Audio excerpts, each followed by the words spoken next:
Good morning, everybody. Welcome back to the installment of Scott Selections here for Wednesday, April 14th. Before we get into today's play of the day, a quick recap of what happened yesterday. We're going to pick up a loss with the Jazz minus 16.5 and minus 110 on Fox Bet.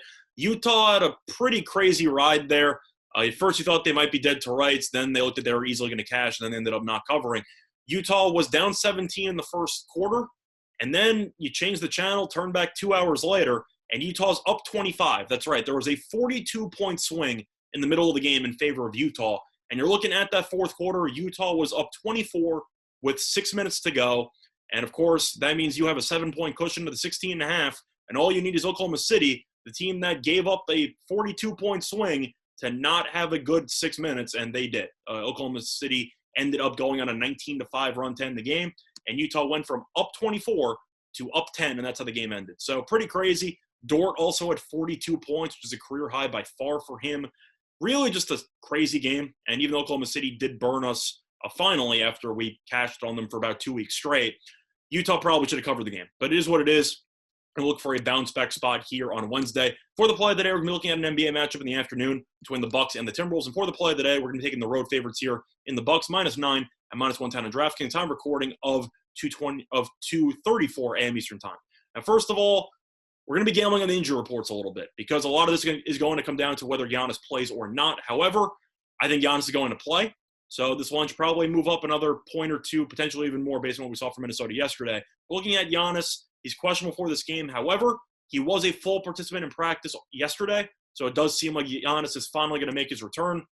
Of course, Milwaukee has been really, really crazy with injury reports and how they keep kind of pulling you with the banana in the tailpipe trick because Giannis seems like he's going to play every game. And then he ends up not doing it. But off and off day, full practice, I think Giannis is finally going to come back here. Meanwhile, Minnesota has their own injury issues or their own injury report issues because Karl-Anthony Towns did not play in yesterday's game because of personal reasons. His mother ended up dying exactly a year ago to the date, so he ended up taking the day off. And I show him a lot of respect for doing so. However, I don't know if Towns is going to play in this game, which is definitely something that you're going to have to monitor. He might not. Even if he does, Milwaukee killed this team in the first game, or the first meeting of the season when Towns did play. I'm not sure if that really matters. But you saw how bad Minnesota was without Towns yesterday. Played against Brooklyn at home. No Kyrie, no Harden.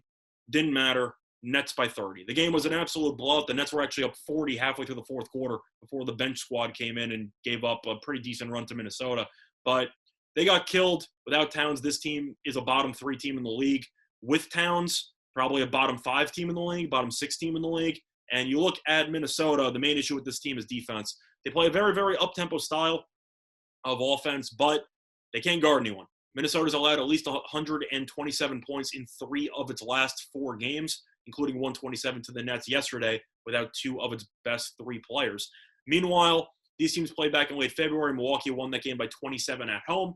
Giannis played in that game, played 29 minutes, had 37, 8, and 8. And Towns also played in that game, so injuries weren't an issue back then. Now, the Bucks were struggling a bit lately, did lose 3 in a row. However, did get back on the track against Orlando in its last game. Won on the road by 37.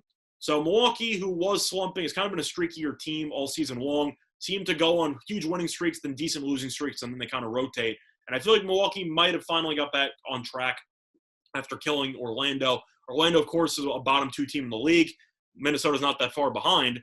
Not that far ahead of Orlando, but still, Milwaukee without Giannis, I think, has enough talent to win this game anyway. With Giannis, the team should probably score at least 130 points to win this game going away. Looking at the trends in this matchup, Milwaukee is 10-4 ATS in the last 14 meetings, and the Timberwolves are 2-5-1 ATS in their last 8 games on 0 days rest. So all things being considered, I think Giannis is going to play, so I do expect this line to move a lot.